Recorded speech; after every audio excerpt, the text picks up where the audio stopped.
আসসালামু আলাইকুম। ওয়ালাইকুম সালাম। কেমন আছেন? আছি, ভালো আছি।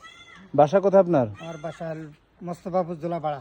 আমাদের এই মুস্তাফরপুর জোলাপাড়া। হ্যাঁ, হ্যাঁ। আচ্ছা আচ্ছা, এটা কি কি বিক্রি আমি করছেন? এই যে চালতা, আমরা জলপাই, আচ্ছা, এই এগুলো কি আপনি এই চালতা জলপাই আমরা এগুলো কি আপনি নিজেই তৈরি করেন? হ্যাঁ, আমি বাজার থেকে কিনে আনি, নিজে তৈরি করি। নিজেই তৈরি করেন? হ্যাঁ, হ্যাঁ। খাবারের মান কেমন? খাবারের মান ভালো আছে। ভালো। হ্যাঁ, স্কুলে বাজাই। স্কুলে বিক্রি করেন? হ্যাঁ, এমনি আজকে কোনো শুক্রবার- সমস্যা নাই তো খাবারের না, মানের? আজকে শুক্রবার তো গ্রামে ঢুকছি। আচ্ছা আচ্ছা, কতদিন ধরে এই ব্যবসা করছেন? 4 বছর। 4 বছর ধরে এই ব্যবসা করছেন। হ্যাঁ। কোনো কমপ্লেন পান নাই যে আপনার না। খাবারের মান টান খারাপ? না, আমি তো খালি যাই হোক, স্কুলে আপনি লাগে। বাচ্চাদেরকে নিয়ে তো হ্যাঁ, হ্যাঁ, বিশেষ ছোট করে বাচ্চা আপনার রাখা। এমন কোনো খাবার করবেন না যেটা বাচ্চাদের কোনো সমস্যা হয় বা হ্যাঁ। ক্ষতি হয়।